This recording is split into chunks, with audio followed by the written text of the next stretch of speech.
የበላየ ሰብ ዋስትናው የነፍሱ ዋጋ የድህነቱ ምክንያት የሆነችው እመቤታችን ቅድስት ድንግል ማርያም ኪዳነ ምሕረት ናት። ለእኛም ዋስ ጠበቃ ትሆነን። እመቤታችን ቅድስት ድንግል ማርያም በልጇ ከመድኃኒታችን ከኢየሱስ ክርስቶስ መቃብረ ሥጋ በጎልጎታ ስትጸልይ ልጇ መድኃኒታችን ኢየሱስ ክርስቶስ አእላፍ መላእክትን አስከትሎ ወረደና እናቴ ቅድስት ማርያም ሆይ በበጎ ሥራ ስምሽን ለሚጠራ መታሰቢያሽን ለሚያደርግ ቀዝቃዛ ውሃ ቢሆንም በስምሽ ለሰጠ ዋጋውን በመንግሥተ ሰማያት እከፍለዋለሁ ብሏታል። በነቢይም ስም ነቢይን የተቀበለ የነቢዩን ዋጋ ያገኛል። በጻድቅም ስም ጻድቅን የሚቀበል ቢኖር የጻድቅን ዋጋ ይቀበላል እንዳለ ጌታችን ኢየሱስ ክርስቶስ በቅዱስ ወንጌሉ ማቴዎስ ምዕራፍ 10 ከቁጥር 41 ወንድ ልጁንና ሴት ልጁን በስምሽ ለሰየመ ስሙን በመንግሥተ ሰማያት ሰይመዋለሁ። በስምሽ የተማጸነውን የለመነውን የዘከረውን የመጸወተውን የጸለየውን በአንቺ በእናቴ ስም እቀበለዋለሁ ብሎ የምህረት ቃል ኪዳን ሰጣት። ከዚህ በኋላ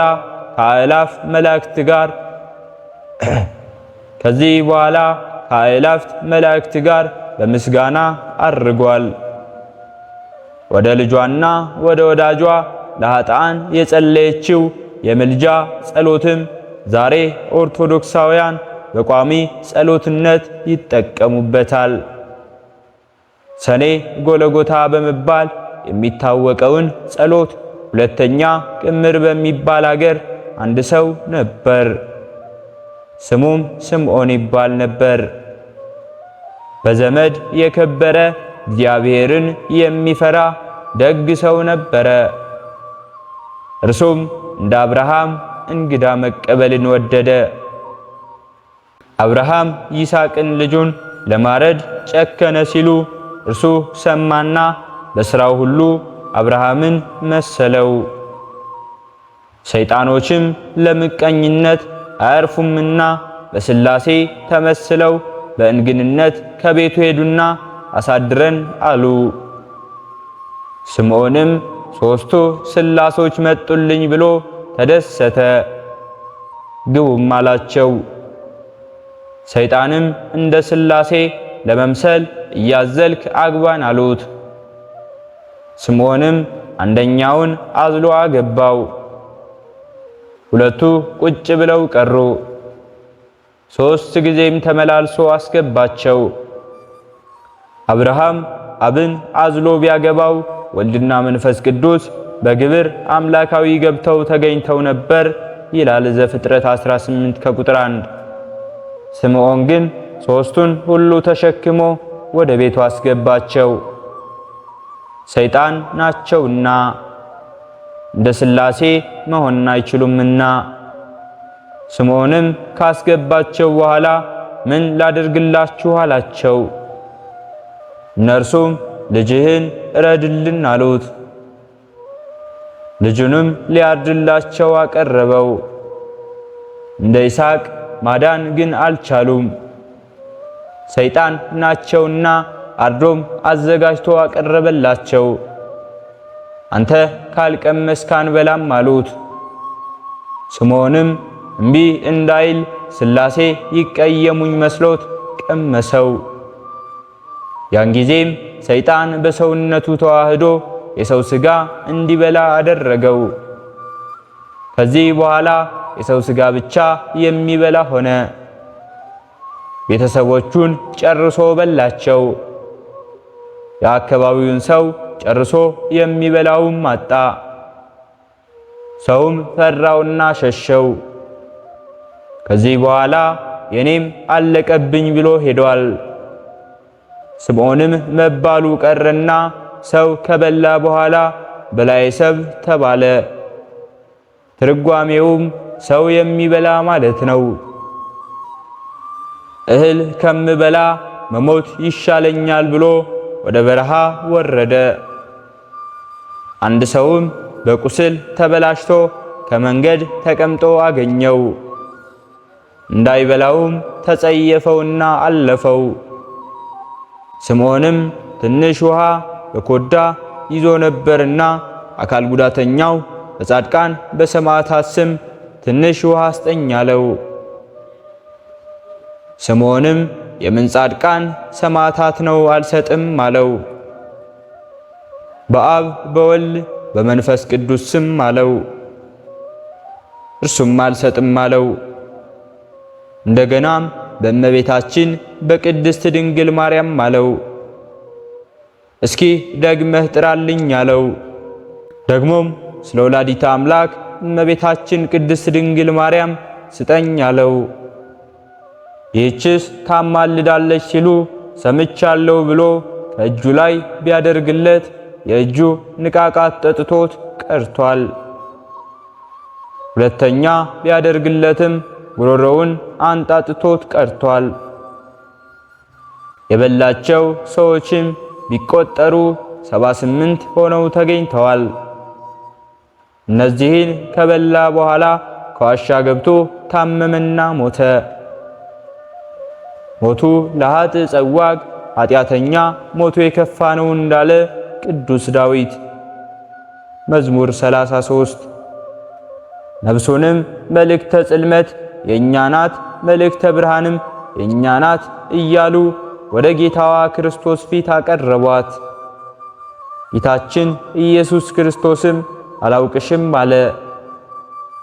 እመቤታችን ቅድስት ድንግል ማርያምም ከልጇ ፊት ቆመችና በቀዝቃዛ ውሃ ስምሽን የጠራ ይማርልሻል ብለኸኝ የለምን?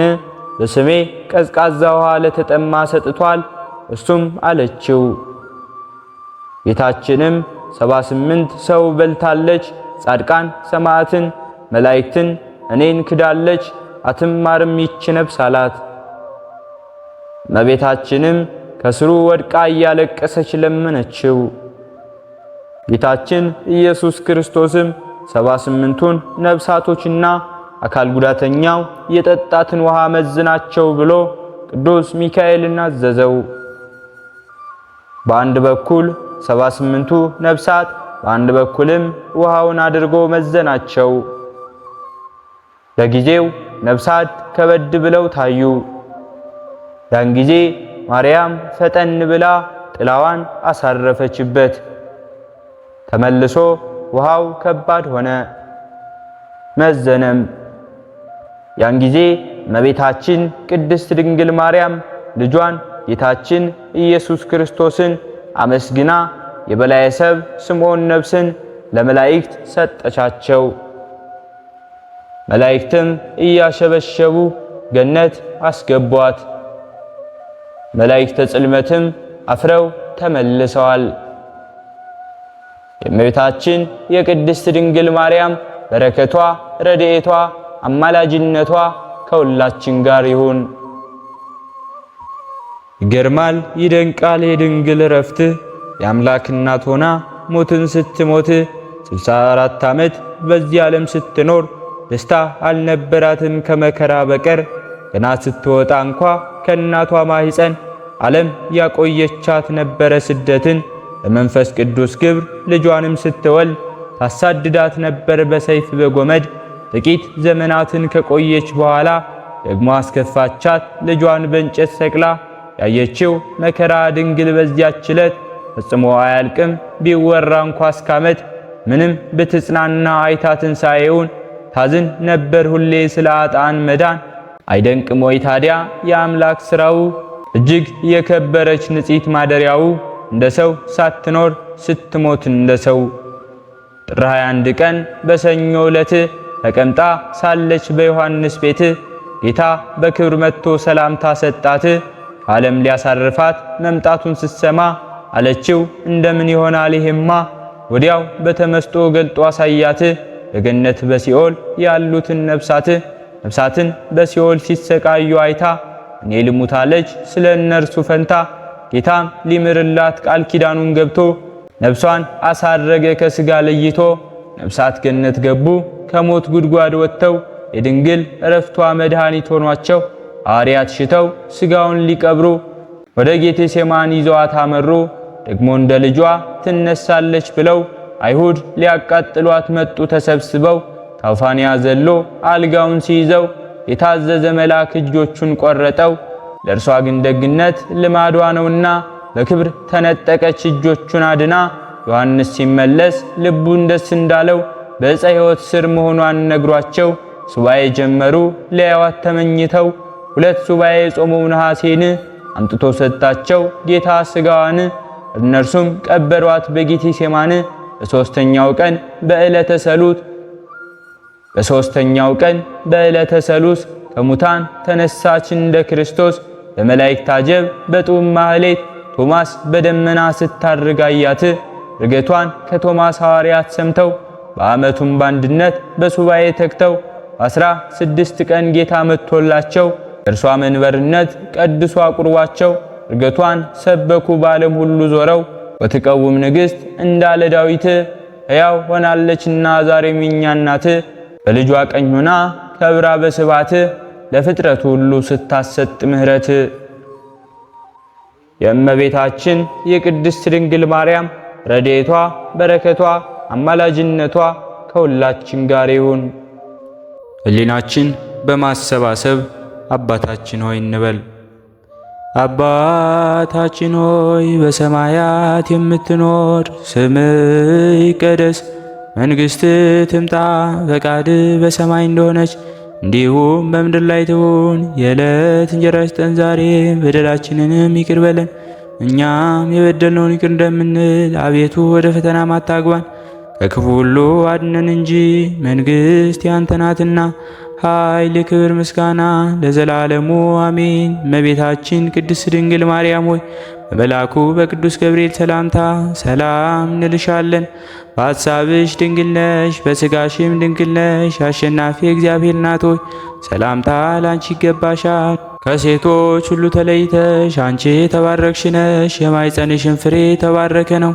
ጸጋን የተመላሽ ቅድስት ሆይ ደስ ይበልሽ፣ ልዑል እግዚአብሔር ካንቺ ጋር ነውና ከተወደደው ልጅሽ ከጌታችን ከመድኃኒታችን ከኢየሱስ ክርስቶስ ዘንድ ይቅርታውንና ምሕረቱን ለምኝልን ኃጢአታችንንም ያሰርይልን ዘንድ ለዘላለሙ አሜን። ስለነበረን ጊዜ ሁሉ የአምላካችን የልዑል እግዚአብሔር ስሙ ዛሬም ዘወትርም የተመሰገነ ይሁን። አነሳስቶ ላስጀመረን አስጀምሮ ላስፈጸመን ለልዑል እግዚአብሔር ምስጋና ይሁን። ከዚህ በላይ እንድንሰራ አገልግሎቱ በሰፊው ይሰጥ ዘንድ በሀገር ውስጥም በሀገር ውጭም ያላችሁ ይህንን መንፈሳዊ ቻናል ላይክ፣ ሰብስክራይብ፣ ሼር በማድረግ ድጋፋችሁን ታሳዩን ዘንድ በትህትና እንጠይቃለን። ያላችሁን ሐሳብ አስተያየት በኮሜንታችን ስር ላይ አስቀምጡልን። ወስብሐት ለእግዚአብሔር ወለወላዲቱ ድንግል ወለመስቀሉ ክቡር። ይቆየን።